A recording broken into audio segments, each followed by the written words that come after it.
तो second group का वो सब्जेक्ट जो आपको सबसे ज्यादा डराता है, मैं उसका डर निकालना चाहता हूं। 100 मार्क्स तो हैं, थियरी भी है, लेकिन सिल्वर लाइन ये है कि 30 मार्क्स के मल्टीपल चॉइस क्वेश्चन है और 10 मार्क्स के ट्रू एंड फॉल्स हैं, वो भी विथ रीजंस।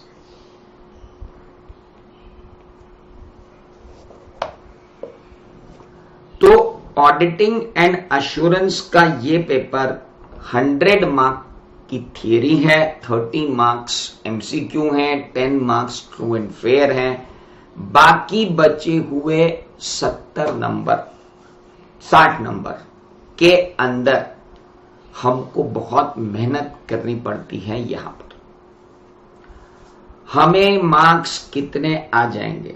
देखो बच्चे, मैं आपको यहां पढ़ाऊंगा 1 घंटे 15 मिनट से लेकर 1 घंटे 30 मिनट तक daily,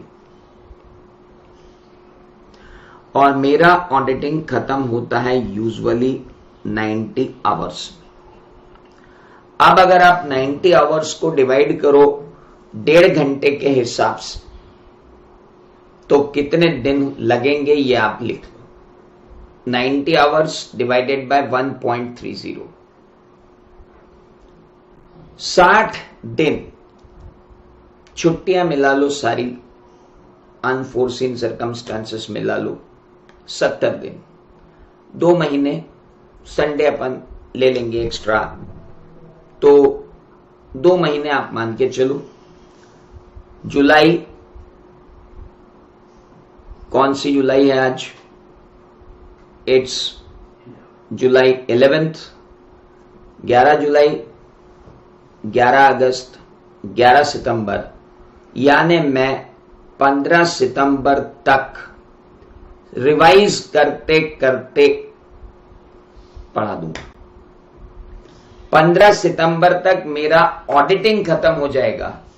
accounting standard second group जो है वो मैं अपलोड करूंगा वीडियोस, अलग से सेशन लूंगा, वीडियोस अपलोड करूंगा, उसको अपन बाद में देखेंगे। पहले हमारा काम जो है वो ये खत्म करने का है। तो 15 सितंबर तक ये ऑडिटिंग खत्म होगी। ये बात खत्म हुई, अभी बोल दिया मैंने। चलिए, उससे पहले खत्म हो जाती है तो बहुत अच्छी बात ना। अब शुरू करते हैं ऑडिटिंग के पेपर के बारे में बातें। नाउ, ऑडिटिंग एंड अश्योरेंस, इस पेपर पर सबसे पहली बात, इस पर्टिकुलर पेपर का नाम ऑडिटिंग एंड अश्योरेंस क्यों है?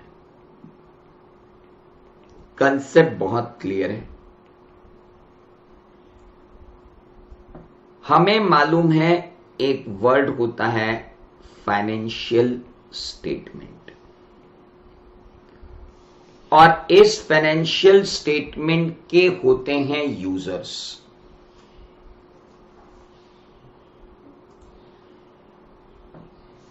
फाइनेंशियल स्टेटमेंट के होते हैं यूजर्स, और जो फाइनेंशियल स्टेटमेंट के यूजर्स होते हैं वो होते हैं 2 टाइप के।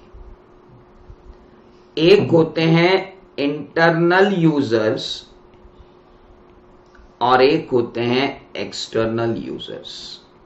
सब लोग कॉपी मेरे साथ ही बनाएंगे। Everyone has to prepare copy with me. I will, मैंने आपको पहले ही समझाया, प्रियांशु, अमन, मोक्ष, सबको बोल रहा हूं, पुराना जो भी लिखा है उसे स्क्रैप कर दो। मैं जो अभी लिखा रहा हूं बस यहीं से शुरू कर रहे हैं ना। यूजर्स 2 टाइप के होते हैं फाइनेंशियल स्टेटमेंट के, पहले बताओ फाइनेंशियल स्टेटमेंट में क्या आता है, सबको मालूम है, बैलेंस शीट आती है, प्रॉफिट एंड लॉस अकाउंट आता है, कैश फ्लो स्टेटमेंट आता है, नोट्स टू दी अकाउंट्स आते हैं। इतनी चीजें फाइनेंशियल स्टेटमेंट में इंक्लूड होती हैं। पर इन फाइनेंशियल स्टेटमेंट को यूज कौन करता है? सर, इन फाइनेंशियल स्टेटमेंट को यूज करता है प्रोप्राइटर, ये देखने के लिए कि बिजनेस चालू करना है या नहीं। Statement of changes in equity अगर अप्लीकेबल है तो लगता है, मत टेंशन ले। सोसी लगता कब है वो अलग बात है।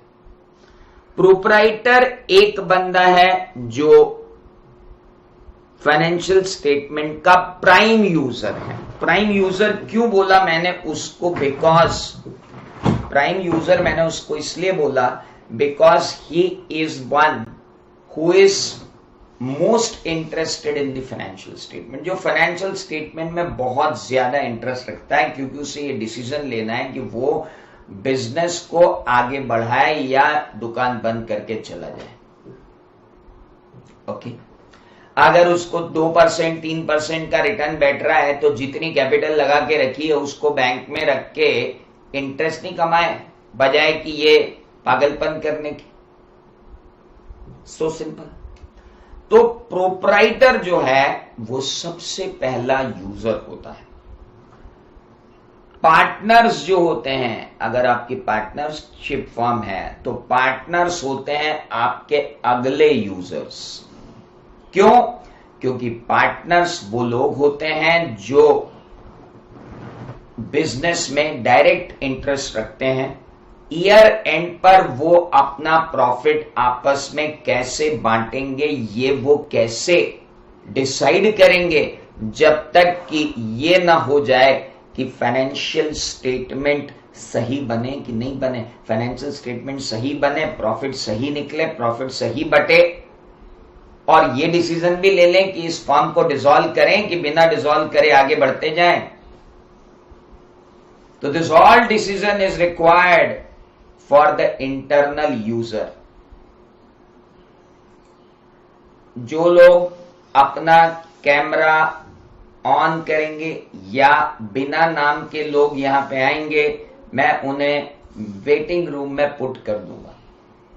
सो नाम बताइए और अंदर आइए, अदरवाइज क्लास के बाहर। लाइव सेशन है, अनवांटेड बंदा नहीं। प्रोप्राइटर या पार्टनर, पहली बात प्रोप्राइटर, दूसरी बात पार्टनर। पार्टनर क्यों? पार्टनर इसलिए क्योंकि प्रॉफिट कितना है, शेयर कितना मिलेगा, बिजनेस आगे बढ़ाना है कि नहीं बढ़ाना है, और पार्टनरशिप कैपिटल लगाएं कि नहीं लगाएं, this all will be decided by the point. Okay, partnership capital के बाद अगर अपन आगे बढ़े, प्राइवेट लिमिटेड कंपनी है तो board of director, private limited company है तो share holders. They all are interested कि जो फाइनेंशियल स्टेटमेंट बनाए जा रहे हैं वो फाइनेंशियल स्टेटमेंट सही है या नहीं है। फाइनेंशियल स्टेटमेंट बनाए जा रहे हैं वो फाइनेंशियल स्टेटमेंट सही नहीं है।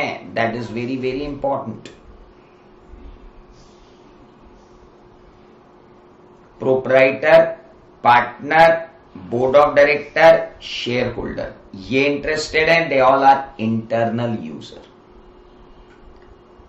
वर्कर्स एंड एम्प्लॉइज भी चाहते हैं कि वो ये देखें कि क्या फाइनेंशियल स्टेटमेंट वाकई में ट्रू एंड फेयर व्यू दे रहे हैं, और अगर ये फाइनेंशियल स्टेटमेंट जो इन्होंने बनाए हैं, ये सिचुएशन जो दे रहे हैं, उसके हिसाब से हमें आगे इस एंटिटी में कंटिन्यू करना चाहिए या नहीं करना चाहिए। This all to be decided by the internal users. That is very very important. Proprietor, partner, board of director, shareholder, worker और employee, ये सारे internal users हैं। They all are internal users. किसके? फाइनेंशियल स्टेटमेंट के। और इसी तरीके से फाइनेंशियल स्टेटमेंट के एक्सटर्नल यूजर्स भी हैं। एक्सटर्नल यूजर में सबसे पहले आता है क्रेडिटर। ये देखता है फाइनेंशियल स्टेटमेंट की बेसिस पे कि तुम्हें माल दिया जाए या नहीं दिया जाए, क्रेडिट पर। मनी लेंडर बैंक या फाइनेंशियल इंस्टीट्यूशन या प्राइवेट मनी लेंडर तुमको पैसे देने के पहले 4 बार सोचेगा। फाइनेंशियल स्टेटमेंट देखने के बाद ये देखेगा कि क्या आपको लोन दिया जाए या नहीं दिया जाए।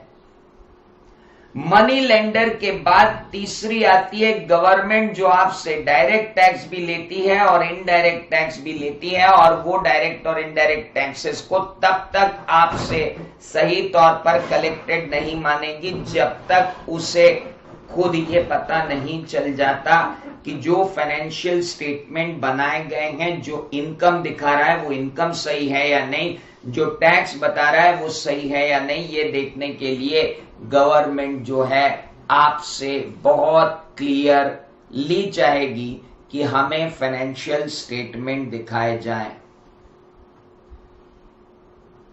प्रोस्पेक्टिव इन्वेस्टर जो बैठा हुआ है, प्रोस्पेक्टिव इन्वेस्टर जरूर ये चाहेगा, प्रोस्पेक्टिव इन्वेस्टर जरूर ये चाहेगा कि वो फाइनेंशियल स्टेटमेंट को जरूर देखे इन्वेस्ट करने से पहले। जब तक इन्वेस्टमेंट नहीं करेगा तब तक इन्वेस्टमेंट तब तक नहीं करेगा जब तक वो फाइनेंशियल स्टेटमेंट को देख नहीं लेगा। फाइनेंशियल स्टेटमेंट को जब तक वो देखेगा नहीं तब तक वो फाइनेंशियल स्टेटमेंट को जब तक वो देखेगा नहीं फाइनेंशियल स्टेटमेंट को तब तक वो प्रोस्पेक्टिव इन्वेस्टर इन्वेस्ट नहीं करेगा। बात खत्म हो गई। इंटरनल यूजर्स अपनी जगह हैं, एक्सटर्नल यूजर्स अपनी जगह। Statistical department and data analyst लोग भी देखते हैं, हम लिख सकते हैं एनालिस्ट्स। शेयर एनालिस्ट्स होते हैं, स्टेटिस्टिशियंस होते हैं, पब्लिक सर्वेयर्स होते हैं। ये सारे लोग जो हैं फाइनेंशियल स्टेटमेंट को देखते हैं। प्रोस्पेक्टिव इन्वेस्टर मतलब वो इन्वेस्टर जो आप में इन्वेस्ट करना चाहता है, वो इन्वेस्ट करने से पहले देखेगा।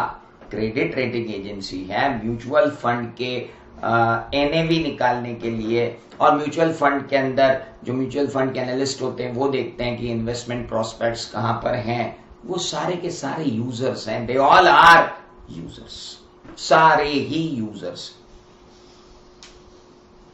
लेकिन इन यूजर्स को सबसे बड़ी दिक्कत ये है कि जो ये फाइनेंशियल स्टेटमेंट बने हुए हैं, क्या ये financial statement true and fair view देते हैं? Whether these financial statements are giving true and fair view, क्या ये true and fair view देते हैं? So simple। तो अब या तो इन सब को कॉमर्स पढ़ाया जाए और फाइनेंशियल स्टेटमेंट के बारे में पूरा जानकारी दी जाए, ताकि ये लोग फाइनेंशियल स्टेटमेंट को खुद ही एनालाइज करके देख लें कि financial statement true and fair view देते हैं या नहीं।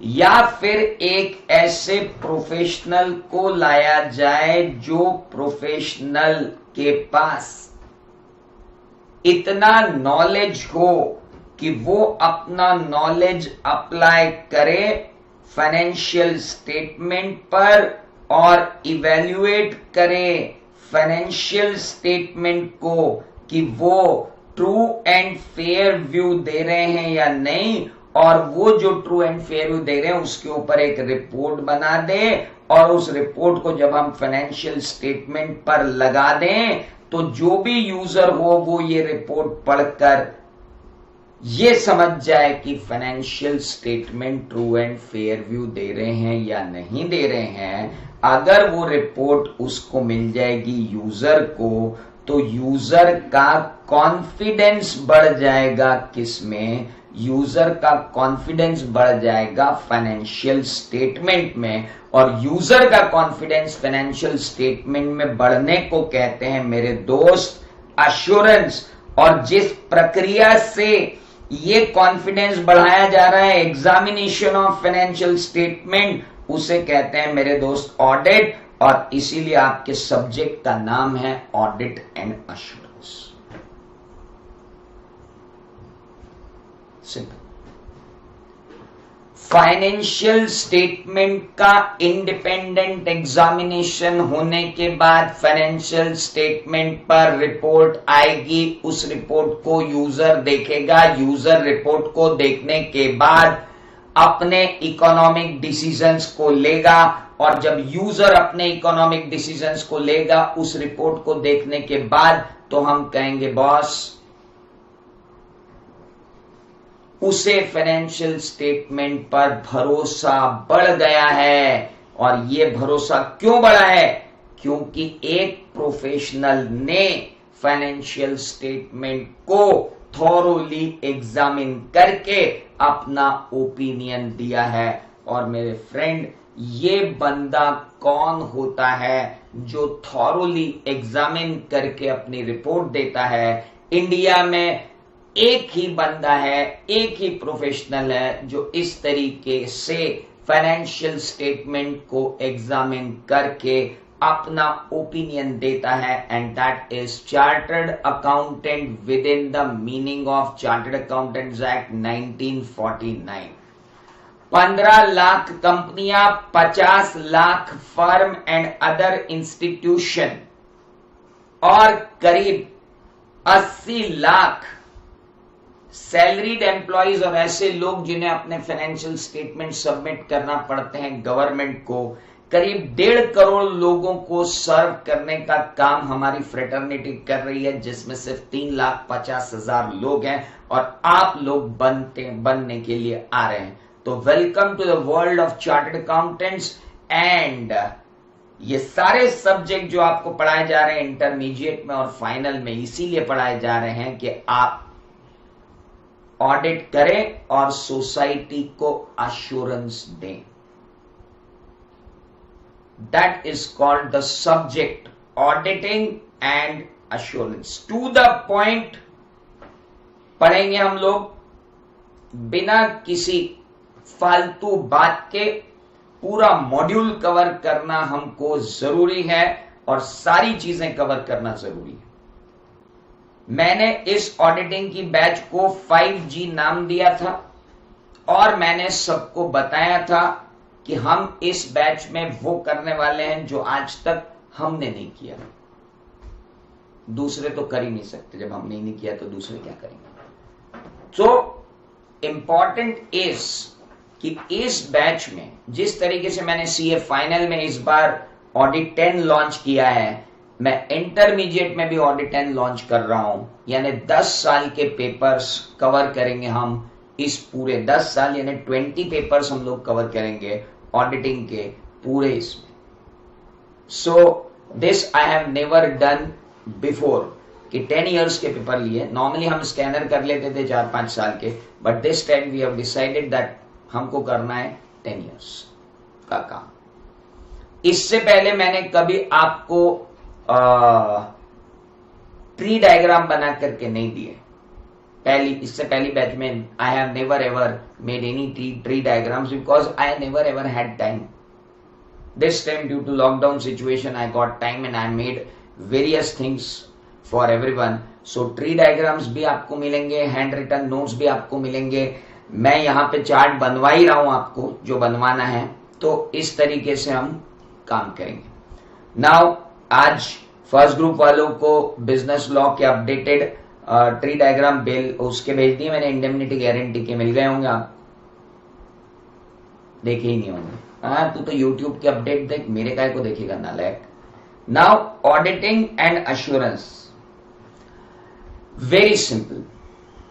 ऐप पर डाल दिए हैं, जिन्होंने ऐप डाउनलोड कर लिया उनको मिल गया है, वो ऐप पे जाके देखें, ऐप पे डल चुका है, तुमको अलग से थोड़ी भेजूंगा अब मैं, सब ऐप पे है। अब आपका और मेरा कनेक्शन अब व्हाट्सएप ग्रुप से हट रहा है धीरे से। We are all going to app, join ATV and finish it.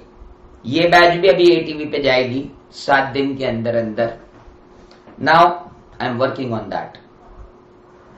So important, अब जो हम बात कर रहे हैं कि ऑडिट क्या है, तो शुरुआत होती है कि ऑडिट किसे कहते हैं ना।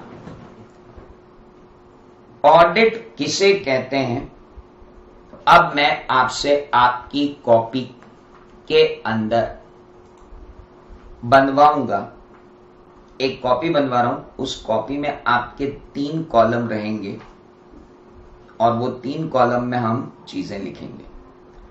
जो लोग वाकई में उन वर्ड्स को याद करना चाहते हैं वो इस कॉपी को वापस बनाएंगे, चाहे लॉकडाउन के पहले आपने मेरे साथ लाइव क्लासेस में उस कॉपी में कुछ भी लिखा हो, मैं उस कॉपी को वॉइड मानता हूं, आप भी मान लें। अगर आपको थोड़ी सी भी मुझ में विश्वास है तो पूरा फ्रेश पढ़ूंगा और पूरा फ्रेश पढ़ाऊंगा। यहां आता है वर्ड, यहां आता है उसका मीनिंग और यहां आता है उसका यूज। सबसे पहले वर्ड आता है, the first word which came as financial statement.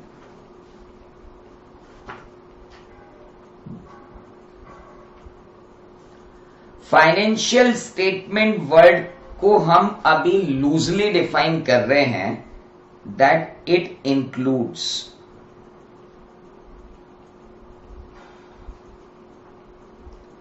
Balance sheet, profit and loss account या स्टेटमेंट ऑफ P&L बोल दें ज्यादा बेटर है। उसके बाद cash flow statement, statement of changes in equity भी ले लो अगर अप्लीकेबल है तो, and last but not the least notes to the accounts and significant accounting policies. 5 page आपकी कॉपी के आखिरी के मेरे लिए रहेंगे ये, जहां मैं वर्ड पावर बनवा रहा हूं आपको ऑडिट की। ये बहुत जरूरी है थ्योरी लिखने के लिए। It includes balance sheet, it includes statement of profit and loss account, it includes cash flow statement, it includes statement of changes in equity, it includes notes to the accounts and significant accounting policies. It includes various things. जब आप इसे use करेंगे answer में तो हमेशा लिखेंगे preparation and presentation of financial statements.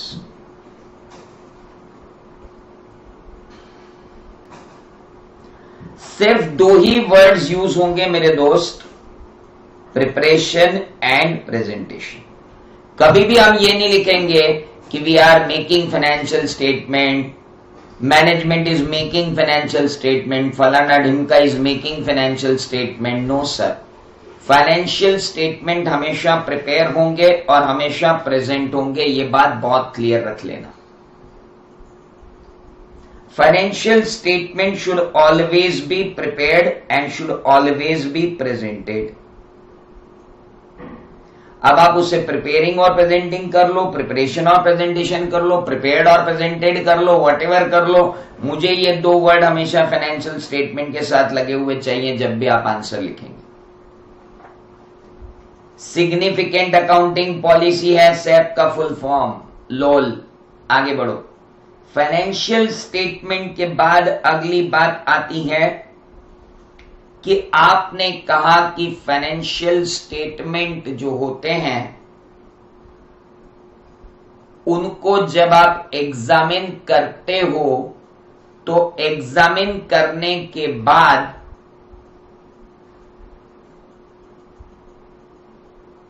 आप report देते हो और उससे यूजर का कॉन्फिडेंस बढ़ता है। तो मेरे दोस्त, उसे हम कहते हैं, उस एग्जामिनेशन को कहते हैं हम क्या? ऑडिट। अब हम पढ़ रहे हैं ऑडिट की डेफिनेशन। ऑडिट क्या है? तो ऑडिट क्या है? Audit is a systematic independent examination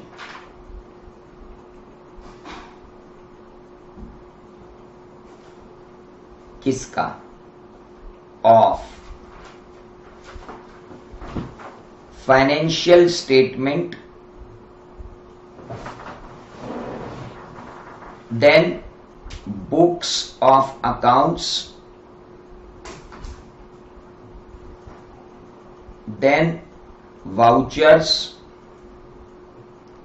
documents, records. Systematic independent examination है ये। फाइनेंशियल स्टेटमेंट का, फाइनेंशियल स्टेटमेंट बनते हैं बुक्स ऑफ अकाउंट्स से, बुक्स ऑफ अकाउंट्स लिखी जाती है वाउचर डॉक्यूमेंट से, और अदर रिकॉर्ड्स भी रखे जाते हैं। स्टोर्स रिकॉर्ड हैं, कॉस्ट रिकॉर्ड्स हैं, सेक्रेटरियल रिकॉर्ड्स हैं, कंपनी लॉ के रिकॉर्ड्स हैं, मिनट बुक्स हैं, बोर्ड की मिनट बुक्स हैं, शेयर होल्डर की मिनट बुक्स हैं। They all are called as records. Systematic independent examination of financial statement, books of accounts, voucher, document and records किसका? Of an entity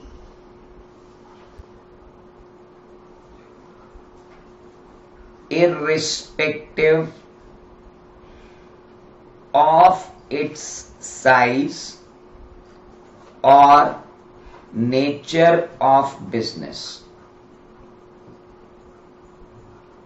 and also irrespective of whether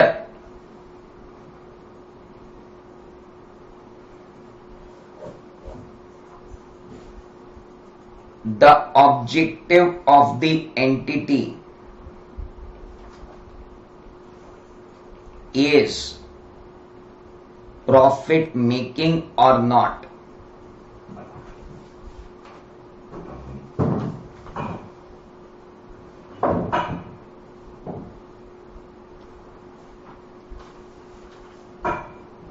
और क्यों? आप अपनी copy में इसी के नीचे जाएंगे। मेरा पेज यहां खत्म हो गया है तो मैं अगले पेज पे जा रहा हूं, पहले आप ये लिख लो। और जिसने आलस की ना लिखने में मेरे साथ, समझो वो निपट गया, यही निपट गया, उसको एग्जाम में जाने की जरूरत नहीं।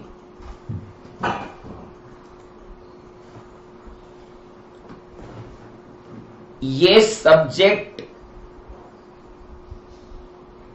जितना लिखेंगे उतना ही होगा। Systematic independent examination of financial statement, books of accounts, vouchers, document, record of an entity irrespective of size and nature of business, यानी एंटिटी का साइज ऑफ बिजनेस चाहे बड़ा हो चाहे छोटा हो, नेचर ऑफ बिजनेस ट्रेडिंग हो, मैन्युफैक्चरिंग हो, फाइनेंसिंग हो, रिटेलिंग हो, कोई मतलब नहीं है। आप प्रॉफिट कमाने के लिए बने हुए हो या प्रॉफिट नहीं कमाने वाले एनपीओ हो, उससे भी मतलब नहीं है। हर एंटिटी का एग्जामिनेशन होगा, चाहे उसका कुछ भी साइज हो, चाहे उसका कोई भी नेचर हो, चाहे उसका कुछ भी बिजनेस हो, चाहे वो प्रॉफिट बनाने के लिए हो, चाहे वो प्रॉफिट नहीं बनाने के लिए हो। और आगे लिखेंगे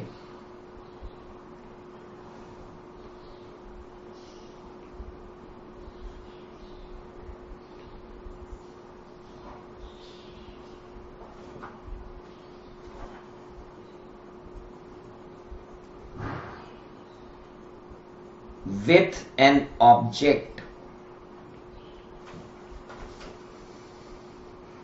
to form and express opinion whether financial statements are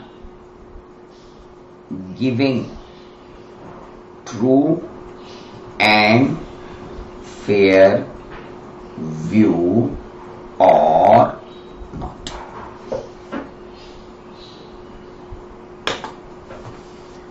With an object to form and express opinion whether financial statements are giving true and fair view or not.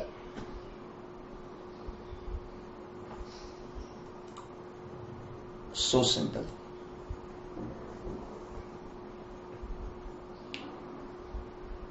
Very clear. Systematic independent examination financial statement books of accounts voucher document और record का एक entity के जिसका size कुछ भी हो, जिसका nature कुछ भी हो बिजनेस का, जो प्रॉफिट कमाने के लिए हो या प्रॉफिट कमाने के लिए नहीं हो, सिर्फ इस उद्देश्य से कि हमें उसके ऊपर एक ओपिनियन देना है कि क्या financial statement true and fair view देते हैं। भाई साहब, इस प्रोसेस को कहते हैं ऑडिट। एक शब्द में, एक लाइन में बोला जाए तो ऑडिट क्या है? Examination of financial statement with an intention to give opinion about the financial statement whether they are giving true and fair view और नॉट। उसको एक्सपांड करना है तो ये रहा। तो मेरे साथ साथ आपको घर पे रिवाइज करना पड़ेगा अभी बैठकर कि ऑडिट क्या है, और जैसे क्लास में बोलते थे वैसे ही बोलना पड़ेगा। What is an audit? It is a systematic independent examination of financial statement, books of accounts, voucher, document and record। किसका? एक एंटिटी का। कैसी एंटिटी का? जिसका साइज या नेचर ऑफ द बिजनेस कुछ भी हो, चाहे उसके ऑब्जेक्ट प्रॉफिट कमाने का हो या प्रॉफिट कमाने का नहीं हो। क्यों? With an object to form and express opinion whether financial statements are giving true and fair view or not, उसे हम कहते हैं कि ये है ऑडिट। तो ऑडिट है systematic independent examination of financial statement.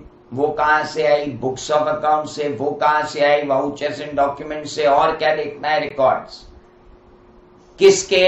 एक एंटिटी के। कैसी entity? irrespective of its nature and size of the business and irrespective whether it is for profit making or not for profit making. Why you are doing this examination with an object to form and express opinion on what? These financial statement. What opinion you want to form? I want to form an opinion whether they are giving true and fair view or not. That's it. This is called audit, my dear. So sir, audit के लिए याद रखना, audit हमेशा carry out होता है, audit हमेशा conduct होता है, ऑडिट हमेशा परफॉर्म होता है। हम ऑडिट को डूइंग नहीं करते। Auditor is doing audit. No no no no no, ये वर्ड यूज नहीं होता डूइंग। आम भाषा का प्रयोग नहीं करते हम, खास लोग हैं। कैरी आउट, कंडक्ट या परफॉर्म। ऑडिट मजाक की चीज नहीं है। ऑडिट को सिंसियरली पढ़ना पड़ता है, टू द पॉइंट पढ़ना पड़ता है। इतना वास्ट कोर्स है कि मैं फालतू बातें तो कर भी नहीं पाऊंगा, स्टोरी तो सुन भी नहीं पाएंगे अपन यही कर ले वही बहुत है। अभी बहुत सारी केस स्टडीज है अपनी, सत्यम की केस स्टडी है, नीरव मोदी की केस स्टडीज है, देखना पड़ेंगी उनको भी, समय निकाल के उनको भी करना पड़ेगा। सो ऑडिट क्या है सर? सिस्टमैटिक इंडिपेंडेंट एग्जामिनेशन है। किसका? फाइनेंशियल स्टेटमेंट का। कौन से? Books of account, voucher, document, records का। क्यों कर रहे हो? एक एंटिटी का कर रहे हो। कौन सी एंटिटी? साइज कुछ भी हो, नेचर कुछ भी हो, बिजनेस कुछ भी हो, प्रॉफिट कमाने के लिए हो या नहीं हो। क्यों कर रहे हो यार? इसलिए कि हम ओपिनियन देना चाहते हैं, फॉर्म एंड एक्सप्रेस करना चाहते हैं ओपिनियन। क्या? कि financial statement true and fair view देते हैं या नहीं। ऑडिट कैसे करते हो? ऑडिट क्या मतलब? You are doing audit? No, I am not doing audit. Either I am carrying out my audit और I am conducting my audit, I am performing my audit. आगे बढ़े क्या? आगे बढ़े क्या? जवाब दो नालायकों, आगे बढ़ूं या नहीं? गुड।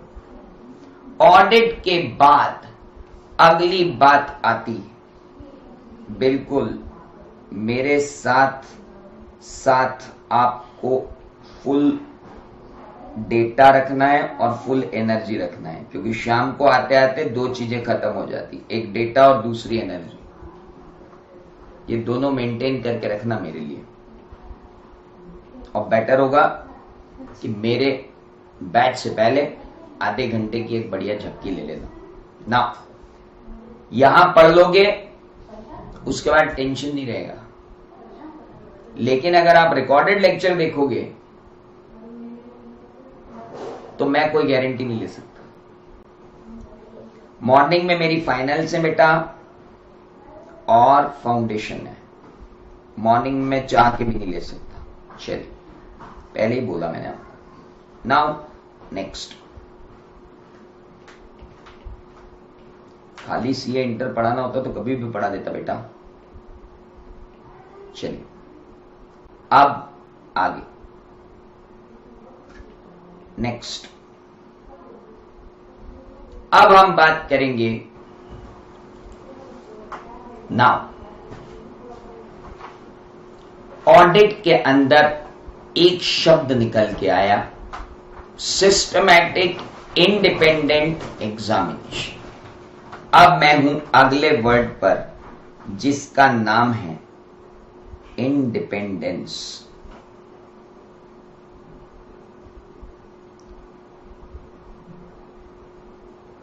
भाई साहब, इंडिपेंडेंस किससे? आजादी किससे? ओ गधेड़े, आजादी नहीं।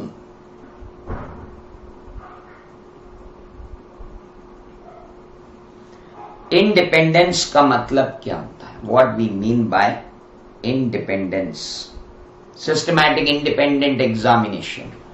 इंडिपेंडेंस का मतलब क्या? Independence means state of mind where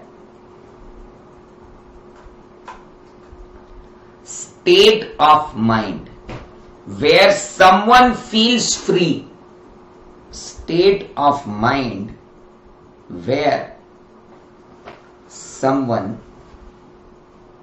feels free. तो यहां ऑडिटर कब फील फ्री करेगा? When auditor is free from any interest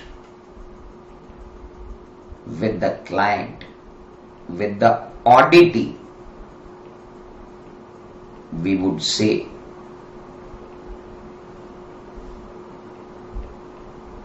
he is independent. लो जी, एक स्टेट ऑफ माइंड जिसमें बंदा फ्री फील करता है। सर, आपको ऑडिटर को फील फ्री करवाने की जरूरत क्या है?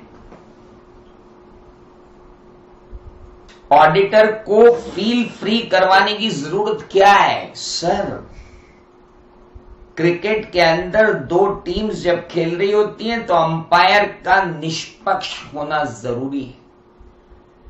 टेनिस, बैडमिंटन और टेबल टेनिस के अंदर रेफरी का इम्पार्शियल होना जरूरी है। Very simple. उसी तरीके से जिसने फाइनेंशियल स्टेटमेंट बनाए हैं और जो यूजर है, ये दो पार्टियां हैं और इनके बीच में बैठा है कौन? ऑडिटर, तो ऑडिटर को फ्री होना चाहिए। अगर ऑडिटर क्लाइंट के इन्फ्लुएंस में है, ऑडिटी के इन्फ्लुएंस में है, तो फिर उसकी ऑडिट रिपोर्ट किसी काम की नहीं है। मैं अपनी वाइफ की कंपनी की बैलेंस शीट को साइन कर दूं, दुनिया हंसेगी, बोले लो वाइफ इसकी मैनेजिंग डायरेक्टर, ये कंपनी की बैलेंस शीट के बारे में कह रहा है कि true and fair, how fair he himself is. So independence जो है वो एक स्टेट ऑफ माइंड है जिसमें कोई बंदा फ्री फील करता है, और एक बंदा तभी फील फ्री कर सकता है ऑडिटर के रूप में जब उसका कोई इंटरेस्ट नहीं हो ऑडिटी में। फ्री फ्रॉम एनी इंटरेस्ट हो ऑडिटी में तो वो कहलाता है इंडिपेंडेंट। और बाबू मुझे इंडिपेंडेंट ओपिनियन ही तो चाहिए। मेरे ब्रदर की कंपनी की बैलेंस शीट के बारे में मैं कह रहा हूं कि it is giving true and fair view, दुनिया कहेगी लो भाई की कंपनी की बैलेंस शीट को साइन करके कह रहा है कि ट्रू एंड फेयर व्यू हो, तो हमको मालूम है तेरे भाई की कंपनी है। So simple. अरे मैं ही नाटा प्रोफेशनल एकेडमी की बैलेंस शीट को साइन करके कह दूं कि नाटा प्रोफेशनल एकेडमी की balance sheet true and fair view देती है, तो दुनिया हंसेगी नहीं मेरे पे कि जिंदगी भर तू वहीं से खा रहा है, तेरी कमाई का 90% तू नाटा एकेडमी से उठा रहा है, और उठाने के बाद तू कह रहा है कि भाई ये मैं तो इंडिपेंडेंट हूं। ऐसा मान ही नहीं सकते। तू भले ही रहा हो इंडिपेंडेंट, इंडिपेंडेंट रहना और इंडिपेंडेंट दिखना दोनों जिम्मेदार हैं। अभी हम इंडिपेंडेंस के बारे में एक दिन 15 से 20 मिनट क्या करीब करीब आधे से पौन घंटा चर्चा करेंगे इंडिपेंडेंस टॉपिक पर। बट अभी for the sake of understanding the definition of audit independence क्या होता है वो मैंने बताया। इंडिपेंडेंस का मतलब होता है वेयर समवन फील्स फ्री, जब एक बंदा अब फ्री फील करता है अपने आप को, हम उसे कहते हैं कि वो इंडिपेंडेंट है। ही इज इंडिपेंडेंट में because he is feeling free. Now come to the point. अब बात आती है कि इंडिपेंडेंस का हम करेंगे क्या। सर इंडिपेंडेंस हमेशा आपको मेंटेन रखनी पड़ेगी, या इंडिपेंडेंस हमेशा आप ऑब्जर्व करते रहें, और ऑडिटर को हमेशा रिमेन होना चाहिए इंडिपेंडेंट। 3 अलग अलग वर्ड 3 अलग अलग सिचुएशन में आप यूज कर सकते हैं रिलेटेड टू इंडिपेंडेंस। हमेशा फुल ऑडिट, पूरे ऑडिट के दौरान आपकी इंडिपेंडेंस मेंटेन्ड होनी चाहिए। पूरे ऑडिट के दौरान आपकी इंडिपेंडेंस आपको ऑब्जर्व करनी चाहिए कि कहीं कोई कॉम्प्रोमाइज विद इंडिपेंडेंस तो नहीं हो रहा है। पूरे ऑडिट के दौरान आपको रिमेन रहना चाहिए independent through out the audit. ये 3 अलग अलग वर्ड हैं जो अलग अलग जगह पर यूज किए जाते हैं। खाली ये मत लिख देना ऑडिटर बी इंडिपेंडेंट। अरे रे रे रे रे रे रे, चालू भाषा का प्रयोग वर्जित है। लिखने पर ज्यादा ध्यान देना है बजाय के रटने के। इंडिपेंडेंस मतलब क्या? A state of mind where someone feels free. Auditor कब इंडिपेंडेंट रहेगा? जब ऑडिटर का उस एंटिटी में कोई इंटरेस्ट नहीं रहेगा। इसीलिए तो आपको फर्स्ट ग्रुप के अंदर जब कंपनी ऑडिट पढ़ाया तो तरुण महाजन साहब ने बताया, क्या बताया? कि एक ऑडिटर कंपनी में सिक्योरिटी नहीं रख सकता। ऑडिटर के रिलेटिव के पास 1 लाख रुपए से ज्यादा की फेस वैल्यू के शेयर नहीं होना चाहिए। ऑडिटर खुद उस कंपनी या का एम्प्लॉय ऑफिसर नहीं होना चाहिए। ऑडिटर को 5 लाख रुपए से ज्यादा की इंडेक्टनेस नहीं होना चाहिए, ना उस कंपनी की, ना उसकी होल्डिंग की, ना उसकी सब्सिडरी की, ना उसके एसोसिएट की, ना उसकी ज्वाइंट वेंचर की, ना उसकी फेलो सब्सिडरी की। याद करो ये दुनिया वालों, सब पढ़ रखा अपन ने। ये सब सिनोनिम्स हैं, इसमें डिफरेंस मत पूछ। रिमेन, ऑब्जर्व और मेंटेन में क्या है? इंग्लिश वाली मैडम के बाद जाके पूछ 11 12th की, मेरे से क्या पूछ रहा है कि इन तीनों में क्या डिफरेंस। नाउ ऑडिटर बहुत क्लियरली उसे इंडिपेंडेंट होना चाहिए, बात खत्म हुई। अब इंपॉर्टेंट, हम कहा थे ऑडिट की डेफिनेशन पे। ऑडिट की डेफिनेशन क्या है? Systematic independent examination. सर मैंने इंडिपेंडेंट वर्ड पढ़ लिया, सिस्टमैटिक इतना टेक्निकल वर्ड नहीं है जिसको मैं देखूं, एग्जामिनेशन मेरे को मालूम है। फाइनेंशियल स्टेटमेंट की डेफिनेशन अभी ऑफिशियल डेफिनेशन बाद में पढ़ेंगे, अनऑफिशियली हमें मालूम है। Books of accounts, voucher, document और रिकॉर्ड को हम जानते हैं। एक वर्ड में यहां पे बार बार लिख रहा हूं एंटिटी, तो entity includes every sort of business organisation. Proprietor हो, पार्टनरशिप फर्म हो, क्लब हो, एसोसिएशन ऑफ पर्सन हो, सोसाइटी हो, हिंदू अनडिवाइडेड फैमिली हो, प्राइवेट लिमिटेड कंपनी हो, पब्लिक लिमिटेड कंपनी हो, इन सब के लिए एक कॉमन नाउन अपने पास अवेलेबल है जिसको हम क्या कहते हैं? एंटिटी। आप भी जब यूज करें तो एंटिटी वर्ड यूज करें जब तक कि स्पेसिफिक एंटिटी आपसे क्वेश्चन में ना पूछी गई हो। irrespective of size and nature of business अपने को मालूम है, irrespective whether objective of an entity is profit making or not, ये हमें मालूम है। with an object to form and express opinion, लीजिए साहब एक नया शब्द आपके शब्दकोश में जुड़ने जा रहा है, और जो नया शब्द आपके शब्दकोश में जुड़ रहा है उस शब्द को कहते हैं क्या? That is known as opinion. कि साहब ओपिनियन किसे कहते हैं? आइए बढ़ते हैं आगे। ओपिनियन क्या है? ओपिनियन का मतलब होता है पॉइंट ऑफ व्यू।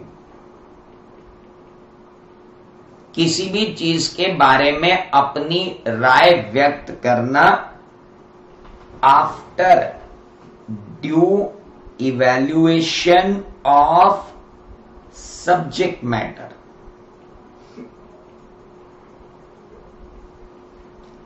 किसी भी सब्जेक्ट मैटर को ड्यूली इवेल्युएट करके अपना पॉइंट ऑफ व्यू रखना ओपिनियन कहलाता है। चाहे किसी मॉल में शर्ट खरीदने जाने के बाद ट्रायल रूम से बाहर आके अपने फ्रेंड को शर्ट दिखा के उससे ये पूछना कि जरा ड्यूली इवेल्युएट करके बता कि मैं इसमें कैसा लग रहा हूं, सही लग रहा हूं या खजूर लग रहा हूं, बता दे भाई। वो जो देगा वो सर्टिफिकेट नहीं है, वो पॉइंट ऑफ व्यू है। अगर आप नई की नई शर्ट खरीद कर लाए आपके दोस्त के कहने के अनुसार, और अगले दिन जब क्लास में आए किसी लड़की ने नहीं पूछा आपसे कि यह शर्ट कैसा है, आपने ही जाकर एक लड़की को कहा कि यह शर्ट कैसा है, उसने कहा ठीक है, बोले कल ही खरीदा 3000 रुपए में, लड़की ने बोला इतने में तो नया आ जाता। अब हम उस दोस्त को पकड़ें जो हमारे साथ गया था, क्या मारे? नहीं मार सकते, क्योंकि वो ओपिनियन था, और ओपिनियन पे तो दुनिया चलती। So simple. So point of view after evaluation of subject matter अगर है तो उसे कहा जाता है ओपिनियन। और ओपिनियन सर्टिफिकेट नहीं होता मेरे दोस्त, क्योंकि सर्टिफिकेट का नाम तो अलग ही है। Certificate means what? Establishing a fact, establishing a fact after due examination of subject matter।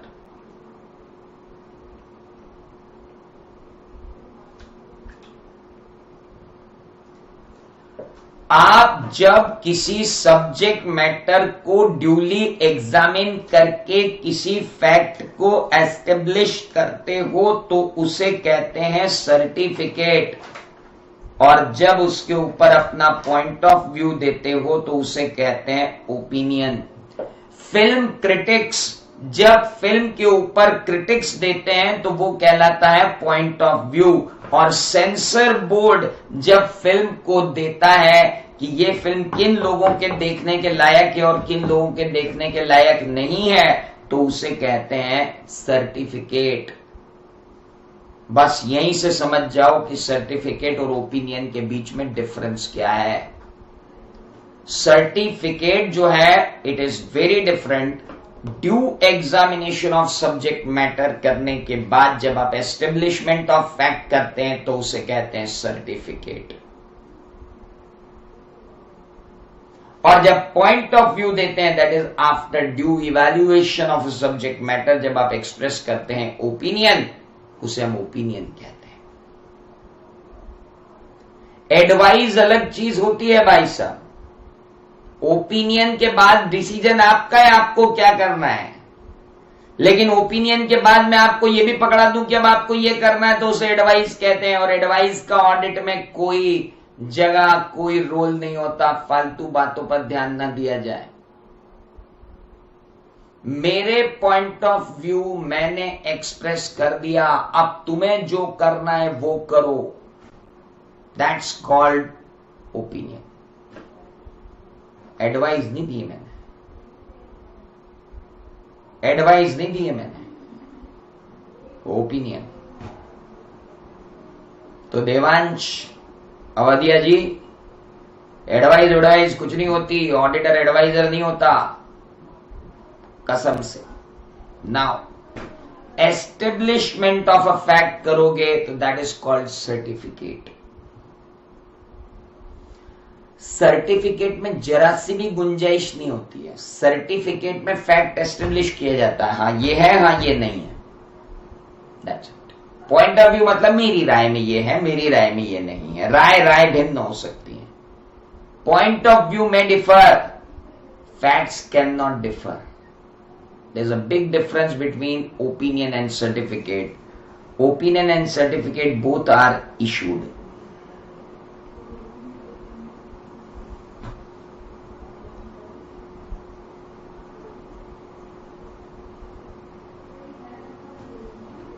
Now, opinion, certificate.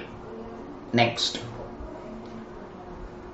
आपने कहा कि बंदा ओपिनियन देता है, तो क्या ओपिनियन चौराहे पे खड़े होके देता है, कि ओपिनियन लेटर में लिख के देता है, कि ओपिनियन ओरली देता है, कि ओपिनियन कैसे देता है? सर, ओपिनियन जब दिया जाता है और अगर ओपिनियन को रिटर्न फॉर्म में दिया जाता है तो उसे रिपोर्ट कहते हैं मेरे दोस्त।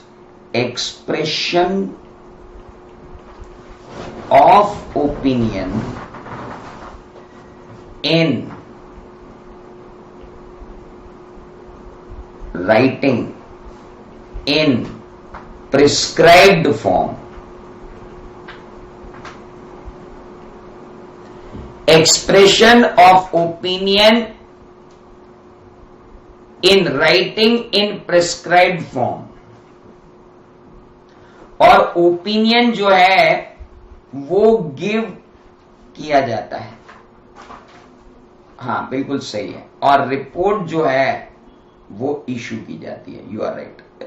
रिपोर्ट इशू होती है, सर्टिफिकेट इशू होता है, ओपिनियन तो गिव होता है, और उसे हम बोलते हैं form and express.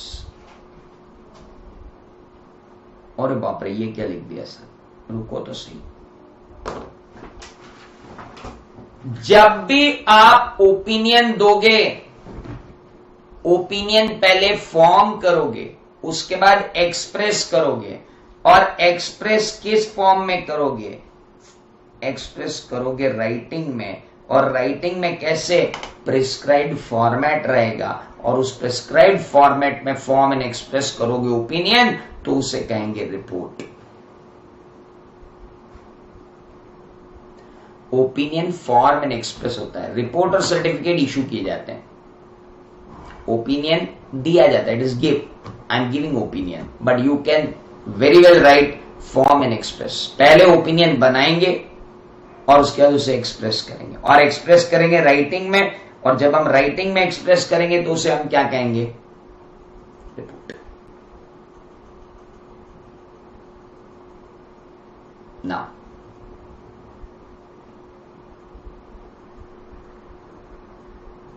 Very clear. Certificate तो अलग ही चीज होती है। सर्टिफिकेट में बहुत एक्सटेंसिव प्रोसीजर्स लगकर एस्टेब्लिश किया जाता है fact, that is a very different thing. Auditor हमेशा क्या देता है, ऑडिटर हमेशा देता है रिपोर्ट। रिपोर्ट में क्या होता है, opinion. Now important is when you are giving opinion, जब आप ओपिनियन दे रहे हो तो क्या करोगे। When you are giving opinion, so whenever you are giving opinion, opinion is nothing but, what is that, point of view, certificate नहीं है ना। क्या हम चार्टर्ड अकाउंटेंट को सर्टिफिकेट इशू करना पड़ता है, कभी कभी। सर्टिफिकेट ऑफ कॉर्पोरेट गवर्नेंस है, certificate of utilisation of certain loans हैं, कुछ सर्टिफिकेट इशू करना पड़ते हैं, but normally not. In some cases we issue certificate. I can't say कि हम कभी भी सर्टिफिकेट इशू नहीं करते, हम हमेशा सर्टिफिकेट इशू करते हैं, there is no point in that. So it is very clear that report अलग है, सर्टिफिकेट अलग है और ओपिनियन अलग है। तीन अलग अलग चीजें हैं यहां पर। चलिए हम वापस आते हैं अपनी डेफिनेशन पे। Systematic independent examination, financial statement, books of accounts, voucher, document का, रिकॉर्ड का, एक एंटिटी का, irrespective of size and nature of the business, ताकि हम फॉर्म और एक्सप्रेस कर सके an opinion whether financial statements are giving true and fair view और नॉट। तो अब इस डेफिनेशन के अंदर हमारे पास एक चीज और आती है, what we mean by true and fair.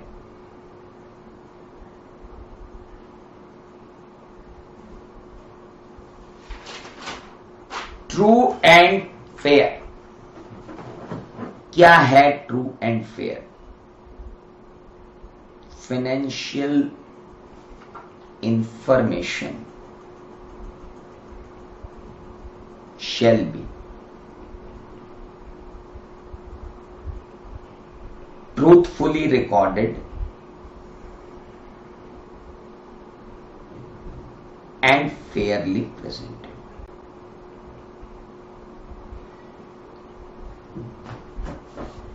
Financial information जो भी है, ट्रांजैक्शन जो भी आप कर रहे हो, उसे ट्रूथफुली रिकॉर्ड होना चाहिए और फेयरली प्रेजेंट होना चाहिए। 5 लाख का फर्नीचर आपने खरीदा, ऑडिटर ने देखा कि 5 लाख का फर्नीचर जो है वो पड़ा हुआ है, खरीदा गया है। वाउचर देखा, कहां है भैया 5 लाख का फर्नीचर है क्या? जी हां, वाउचर भी देखा गया फर्नीचर का, वाउचर देखा फर्नीचर का और हमने पाया कि हाँ यार इन्होंने फर्नीचर खरीदा तो है। जब आपने फर्नीचर खरीदा है, when you have purchased furniture, तो आपने एक एंट्री डाल ली, furniture account debit to bank. क्या फर्नीचर 5 लाख का था? हाँ। क्या उसका बिल 5 लाख का था? हाँ। मतलब वो फर्नीचर ट्रूथफुली रिकॉर्डेड है? हाँ। फर्नीचर लेकर के आपने उसे उठा के P&L में डाल दिया, डेबिट कर दिया, तो हम कहेंगे यार तुमने कैपिटल एक्सपेंडिचर को क्या कर दिया, P&L में डाल दिया, मैचिंग कॉस्ट कंसेप्ट का वायलेशन कर दिया। एक आदमी कहेगा ऐसी की तैसी झूठ बोल रहे हैं क्या, 5 लाख का फर्नीचर लिया है ना, डेबिट कर तो रहे P&L में। हम बोलेंगे P&L में डेबिट मत कर, फेयर नहीं है ये ट्रू है कि तूने फर्नीचर 5 लाख का लिया है, पर ये कतई फेयर नहीं है कि तू इसे कहां डाले, P&L में। इसे फिक्स एसेट बता, डेप्रिसिएशन लगा, और धीरे धीरे इनकम जैसे जैसे उससे कमाता जाए उस इनकम के अगेंस्ट में एक्सपेंसेस डालता जा, मैचिंग कॉस्ट कंसेप्ट बन जाएगा रे बाबू। That is fair presentation. एक आदमी को 10 लाख रुपए का लोन दिया और उसे डेटर दिखा रहे हो, ट्रेड रिसीवेबल दिखा रहे हो। एक बंदे को आपने 10 लाख का लोन दिया, आपको लोन्स एंड एडवांसेस में दिखाना चाहिए, आप उठा के उसको कहां दिखा रहे हो, ट्रेड रिसीवेबल में। हम बोल रहे हैं ट्रेड रिसीवेबल सेल्स के अगेंस्ट होते हैं यार, सर्विसेज के अगेंस्ट होते हैं यार भैया, लोन को ट्रेड रिसीवेबल थोड़ी दिखाना चाहिए। बोले बैलेंस शीट मैच तो हो रही है, अरे बैलेंस शीट गई तेल लेने, तू ध्यान से देख यार, जो ट्रेड रिसीवेबल है वो ट्रेड रिसीवेबल है, जो एडवांस है वो एडवांस है। ऐसा थोड़ी हो तू तेरी जो मर्जी पड़ेगी वो कर लेगा। It's very important. Borrowing cost, accounting standard 16 अपन ने पढ़ा, उसने बोरोइंग कॉस्ट खर्च की, क्वालिफाइंग एसेट पे बोरोइंग कॉस्ट खर्च की और उठा के कहां डाल दी, P&L में। हमने कहा भाई कैपिटलाइज कर, क्या कर रहा है, बोरोइंग कॉस्ट क्वालिफाइंग एसेट, वो क्वालिफाइंग एसेट थी नहीं, बोरोइंग कॉस्ट जो खर्च की वो बिल्कुल ट्रू है, पर जो क्वालिफाइंग एसेट नहीं थी उसमें भी बोरोइंग कॉस्ट को कैपिटलाइज कर दिया, ये फेयर नहीं है। ट्रूथफुली रिकॉर्डेड होना चाहिए, फेयरली प्रेजेंटेड होना चाहिए, तब जाकर financial statement true and fair view देते हैं। और सर अगर मैं इसको ट्रूथफुली रिकॉर्डेड नहीं करूं और फेयरली प्रेजेंटेड नहीं करूं तो आप क्या बोलोगे? मैं बोलूंगा कि फाइनेंशियल स्टेटमेंट में मिस स्टेटमेंट है।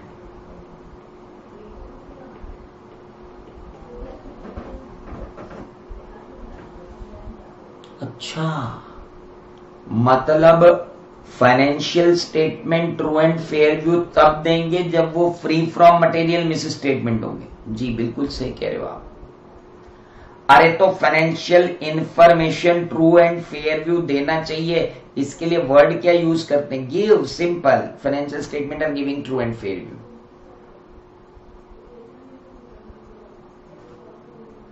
हाँ लिखना था ना ट्रू एंड फेयर व्यू, आपकी टेबल में ही आ रहा है। True and fair view is in your table and the next statement is miss statement.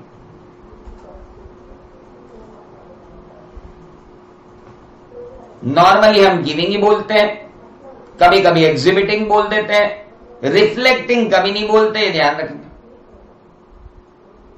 Exhibiting बोल देना, रिफ्लेक्टिंग मत बोल दियो। Miss statement in financial statement क्या होते हैं? Miss statement in financial statement means, इसको अलग अलग तरीकों से लिख सकते हैं। When financial information is either financial information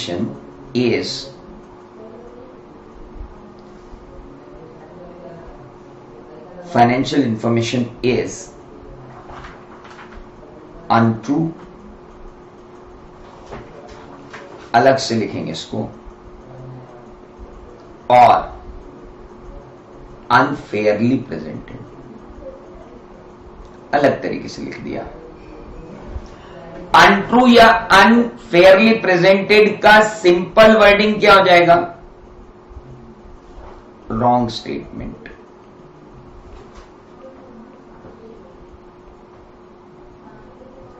और ये रॉन्ग स्टेटमेंट क्यों आएगा? Due to fraud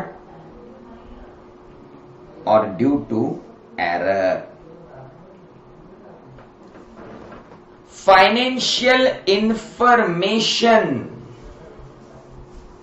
is either untrue or unfairly presented, either untruly recorded or unfairly presented। दोनों केस में बोलूंगा या रॉन्ग स्टेटमेंट है। और रॉन्ग स्टेटमेंट को कहते हैं मिस स्टेटमेंट। और मिस स्टेटमेंट दो तरीकों से होता है, या तो फ्रॉड के कारण होता है या तो एरर के कारण होता है। फ्रॉड क्या होता है बे? फ्रॉड का मतलब होता है इंटेंशनल मिस्टेक, और एरर का मतलब होता है अनइंटेंशनल मिस्टेक। तुमसे गलती से 2 बार परचेस रिकॉर्ड हो गई, गलती से 2 बार परचेस रिकॉर्ड हो गई, बाबा उसको एरर कहेंगे। और 2 बार परचेस रिकॉर्ड हो जाने से परचेस अनट्रू हो गई, और जब परचेस अनट्रू हो गई तो प्रॉफिट कम हो गया। अगर किसी को नहीं समझ में आ रहा कि 2 बार परचेस रिकॉर्ड होने से प्रॉफिट कैसे कम हो गया, तो बीकॉम फाइनल की एग्जाम है, बाकी तो जनरल प्रमोशन मिल गया आपको। चलिए, अनइंटेंशनल मिस स्टेटमेंट एरर है।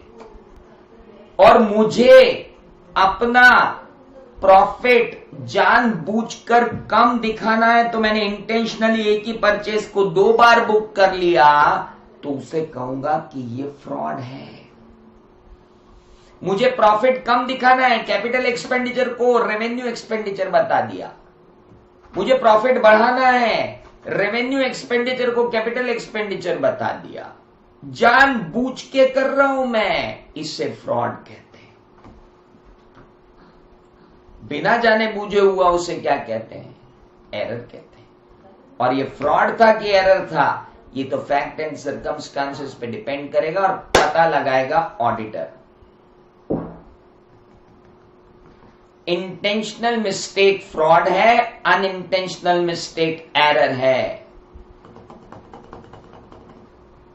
Intentional mistake is fraud, unintentional mistake is error. और फ्रॉड एंड एरर के कारण होता है मिस स्टेटमेंट। मिस स्टेटमेंट के कारण फाइनेंशियल स्टेटमेंट के ट्रू एंड फेयर व्यू खत्म हो जाते हैं। फाइनेंशियल स्टेटमेंट के ट्रू एंड फेयर व्यू खत्म हो गए तो ऑडिटर बोल देता है financial statement are not giving true and fair view. फिर यूजर उन फाइनेंशियल स्टेटमेंट को यूज नहीं करता, बैंक लोन नहीं देता, गवर्नमेंट क्रेडिटर जो है क्रेडिटर माल नहीं देता, मनी लेंडर लोन नहीं देता, गवर्नमेंट बोलती और टैक्स लाओ, प्रोस्पेक्टिव इन्वेस्टर बोलता आना नहीं, एनालिस्ट बोलते इसमें इन्वेस्ट करना नहीं, शेयर होल्डर बोलेंगे बोर्ड ऑफ डायरेक्टर को हटाओ, बोर्ड ऑफ डायरेक्टर बोलेंगे फाइनेंस मैनेजर को हटाओ, व्हाटएवर जो भी कल्प्रिट होगा हटाओ साला।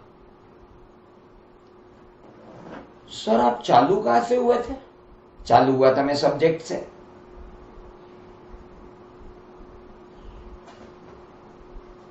सब्जेक्ट क्या था? ऑडिट था। ऑडिट क्यों किया जाता है? फाइनेंशियल स्टेटमेंट के बहुत सारे यूजर होते हैं, फाइनेंशियल स्टेटमेंट को देखना होता है कि वो ट्रू एंड फेयर दे रहे हैं कि नहीं, इसके लिए एग्जामिनेशन करवाना पड़ता है, वो एग्जामिनेशन को हम ऑडिट कहते हैं। अरे वाह, तो ऑडिट क्या है और फाइनेंशियल स्टेटमेंट क्या है? तो हमने कहा फाइनेंशियल स्टेटमेंट में balance sheet, SOPL, cash flow statement, SOCIE, notes to accounts और सिग्निफिकेंट अकाउंटिंग पॉलिसी होती है। Financial statement preparation and presentation management करता है और ऑडिटर उसको ऑडिट करता है। ऑडिट क्या होता है? तो हमने कहा सिस्टमैटिक इंडिपेंडेंट एग्जामिनेशन है, किसका? फाइनेंशियल स्टेटमेंट का, बुक्स ऑफ अकाउंट्स का, वाउचर का, डॉक्यूमेंट का, रिकॉर्ड का। क्यों कर रहे हो? एक एंटिटी का। किस एंटिटी का? जिसका कुछ भी साइज हो, जिसका कुछ भी नेचर ऑफ बिजनेस हो, जो प्रॉफिट के लिए बनी हो, जो प्रॉफिट के लिए नहीं बनी हो। क्यों कर रहे हो? क्योंकि हमको एक ओपिनियन देना है। किस पे ओपिनियन देना है? फाइनेंशियल स्टेटमेंट पे ओपिनियन देना है कि वो ट्रू एंड फेयर व्यू दे रहे हैं कि नहीं दे रहे हैं। Financial statement true and fair view कब देंगे? और ऐसे हम कैसे मान लें ऑडिटर को कि वो सही बोल रहा है? क्योंकि वो इंडिपेंडेंट है। इंडिपेंडेंट का मतलब क्या होता है? State of mind where someone feels free. Statement of mind, stage of mind where someone feels free कब होता है? जब वो फ्री फ्रॉम एनी इंटरेस्ट होता है, चाहे डायरेक्ट इंटरेस्ट हो चाहे इनडायरेक्ट इंटरेस्ट हो। आपको इंटरेस्ट से फ्री रहना है, तब जाकर आप कहलाओगे इंडिपेंडेंट। और अब जब एक इंडिपेंडेंट बंदा फाइनेंशियल स्टेटमेंट का एग्जामिनेशन करने के बाद अपना एक पॉइंट ऑफ व्यू देता है, तो हम कहते हैं कि भाई मैंने ओपिनियन दिया है।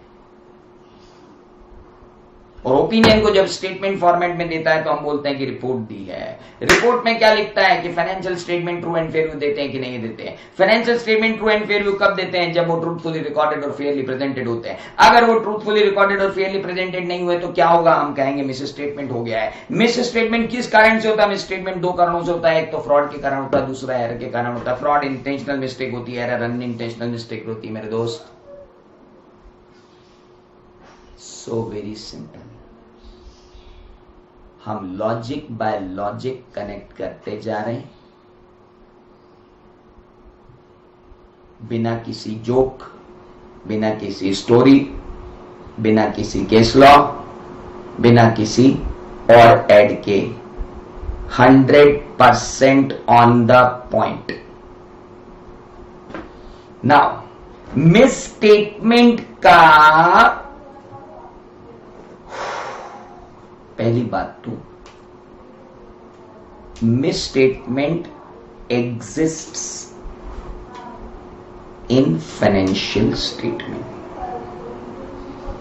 और ऑडिटर को मिस स्टेटमेंट डिटेक्ट करता है या डिस्कवर भी करता है।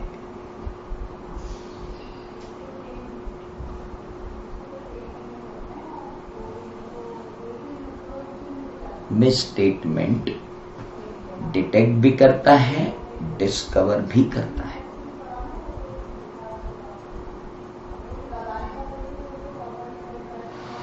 नाउ अभी हम बात करेंगे छोटी सी 5 मिनट के अंदर फ्रॉड एंड एरर क्या होता है, तो अपना एक पूरा डेफिनेशन ही कवर हो जाएगा। मुझे नहीं लगता कि आपको ऑडिटिंग में कोई बोरियत होगी। नाउ फ्रॉड एंड एरर के बीच में क्या डिफरेंस है, और कल से अपनी बैटरी, मोबाइल की बैटरी और डेटा तीनों फुल रखना और फिर ही बैठना इस क्लास में। नाउ डेटा पैक आपको पेट्रोल की तरह खर्च करना पड़ेगा। Now important is misstatement in financial statement. Okay, auditor financial statement को डिटेक्ट करता है या डिस्कवर करता है। फाइनेंशियल स्टेटमेंट में मिस स्टेटमेंट एग्जिस्ट करते हैं। फ्रॉड और एरर में अंतर क्या है? सिंपल।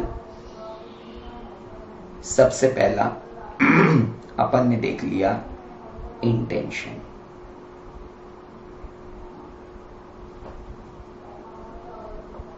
दूसरा प्लानिंग। फ्रॉड प्लान से किया जाता है, यह नहीं बोला जाता कि आओ आज एरर करें। एरर में कोई प्लानिंग नहीं होती। फ्रॉड का हमेशा नॉलेज होता है फ्रॉड करने वाले को कि वो फ्रॉड कर रहा है, जबकि एरर करने वाले को यह नॉलेज नहीं होता कि वो एरर कर रहा है।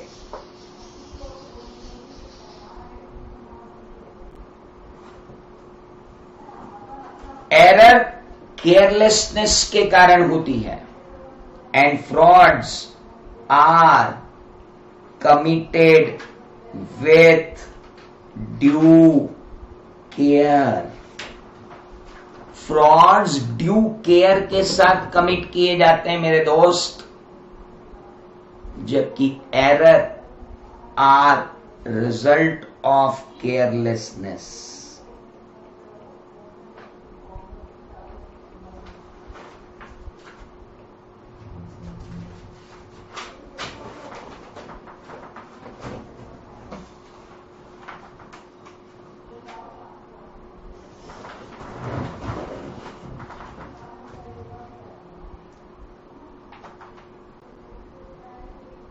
इंटेंशन के बारे में जब लिख दिया अनइंटेंशनल है तो पगले लोगों, अनइंटेंशनल नहीं दिख रहा तुमको, बोल रहे राइट क्यों लगा दिया? अबे तो अनइंटेंशनल मिस्टेक लिखा हुआ ना इतना बड़ा।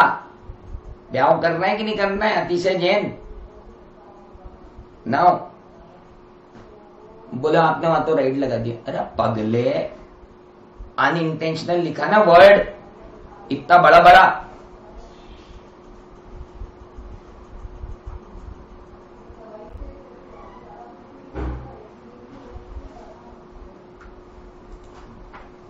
Now carelessness are committed with due carelessness. Frauds are committed with due care. Errors are result of carelessness. कहां गया अतिशय? नाउ प्लानिंग हो गया, नॉलेज हो गया, केयरलेसनेस हो गया, रिजल्ट। फ्रॉड हमेशा दूसरों को चीट करने के लिए किए जाते हैं, इसलिए हमेशा जिसको फ्रॉड होता है उसको लॉस होता है, जबकि एरर से आर्टिफिशियल लॉसेस आते हैं।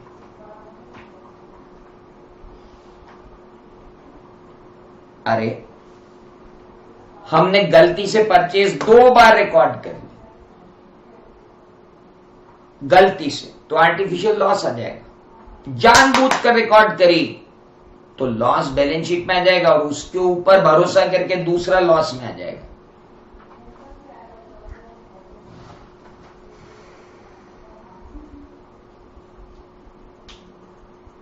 रिजल्ट में 2 बातें हुई। इसके बाद डिटेक्शन डिफिकल्ट फ्रॉड का। एरर अपेरेंट होती हैं, कंसील्ड ना हो, अपेरेंट हो, यूजुअली अपेरेंट ही होती हैं, hence can be discovered. Apparent होती हैं इसलिए डिस्कवर हो जाती हैं, डिटेक्शन आसान है। हाँ, आर्टिफिशियल प्रॉफिट भी हो सकता है, आर्टिफिशियल लॉस भी हो सकता है। सुमित पटेल, बिल्कुल सही बात है। There can be artificial loss, there can be artificial profit, no problem at all.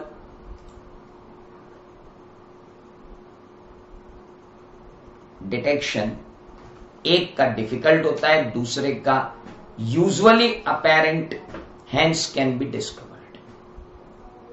So detection के बाद अगली बात कि फ्रॉड में लाइबिलिटी क्रिमिनल होती है। क्रिमिनल लाइबिलिटी लग जाती भाई साहब, जेल वेल जाना पड़ सकता है भाई साहब, क्रिमिनल लाइबिलिटी लगेगी।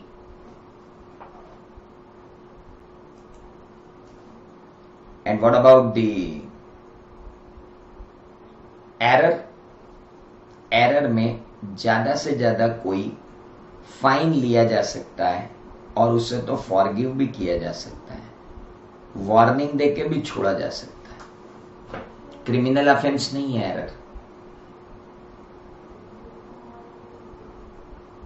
सिविल लाइबिलिटी लग सकती, क्रिमिनल लाइबिलिटी तो नहीं लगेगी।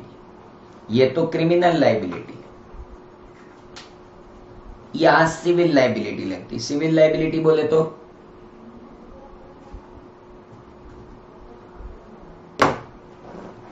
देखिए ऐसा है, 90 आवर्स मुझे लगते थे जब मैं क्लासरूम में पढ़ाता था। फिर आपको मालूम है क्लासरूम में कितना कई बार डिस्टर्बेंस हो जाता है, कई बार कोई आ रहा है कोई जा रहा है, तो उसको डांटने डपटने में टाइम निकल जाता था।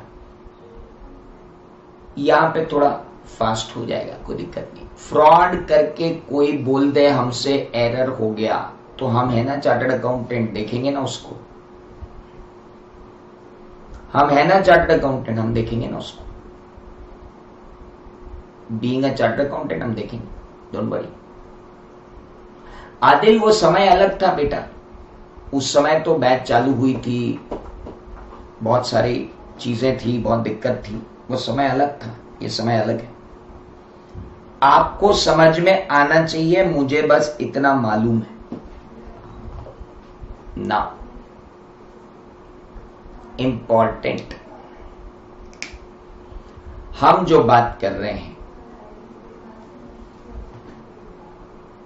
हाँ, इसी के लिए तो एक्सपर्टाइज लगता है अतिशय, वो एक्सपर्टाइज ही तो ऑडिट में डेवलप करवा रहे हैं। You are right.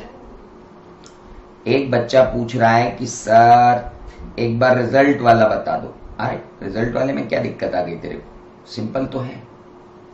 देख भाई, जानबूझकर परचेज ज्यादा रिकॉर्ड कर दी या जानबूझकर सेल ज्यादा रिकॉर्ड कर दी तो जानबूझकर प्रॉफिट बढ़ा लिया, जानबूझकर प्रॉफिट घटा लिया, जानबूझकर प्रॉफिट हटा लिया या घटा लिया, तो उसके कारण क्या होगा, सामने वाले को लॉस होगा। तेरे को तो प्रॉफिट है, उसको लॉस होगा। जबकि अनजाने में अगर कुछ हुआ तो आर्टिफिशियल लॉसेस आएंगे, आर्टिफिशियल प्रॉफिट आएगा, उनको हम रेक्टिफाई कर लेंगे। फ्रॉड रेक्टिफाई नहीं होते, एरर रेक्टिफाई होते हैं। सारे नोट्स लाइव लिखाऊंगा, पीडीएफ देने की जिम्मेदारी मेरी नहीं है, यही मेरे हैंड रिटन है और जो आपके हैंड रिटन है। ये ऐप पर कब और कैसे आएंगे, और ऐप पर अगर आप जल्दी मचाना चाहते हो तो मैं पिछली बैच को ऐप पे डाल देता हूं, यहां पे लाइव पढ़ाऊंगा। जिसको ऐप पे देखना है पिछली बैच देख लो, जिसको लाइव पढ़ना है लाइव पढ़ लो, बात खत्म होगी। जिसको भी नेटवर्क की तकलीफ आ रही, मैं पिछली बैच अपलोड करवा देता हूं, आप पूरी पिछली बैच अपने हिसाब से देख लो, जब देखना हो तब। सिंपल। पिछली बैच अभी कल ही अपलोड करवा दूंगा, जिसको नहीं समझ में आ रहा वहां जाओ, वो देख लो। लाइव पढ़ना है आ जाओ। So very simple. हम बात कर रहे हैं कि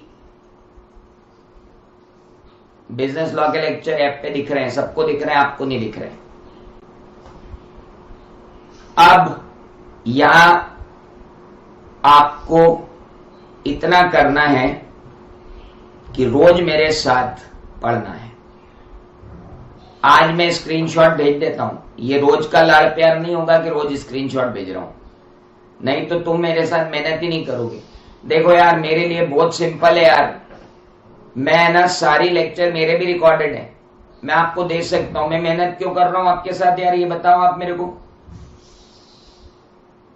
मुझे क्या जरूरत है लाइव पढ़ाने की, tell me. Can I not upload the lectures? मैं नहीं अपलोड कर सकता क्या लेक्चर? नहीं है क्या मेरे पास लेक्चर? मुझे मालूम है यार, ये सब्जेक्ट ऐसा है कि इसको तुम, मेरे को मालूम है कैसे पढ़ोगे। एक दिन में 4-4 लेक्चर पकड़ोगे, फास्ट घुमा के देखोगे। मैंने ऑप्शन ही नहीं दिया मेरे ऐप में फास्ट फॉरवर्ड का, होना ही नहीं। झेलना है तो पूरा झेल, चुपचाप लाइव पढ़ना है, बात खत्म। याद होता जाएगा यहीं के यहीं। चलिए बाकी बात करेंगे आगे कल, और आप बोलोगे तो टाइम बढ़ा के 6:30 कर देंगे, टेंशन मत लो।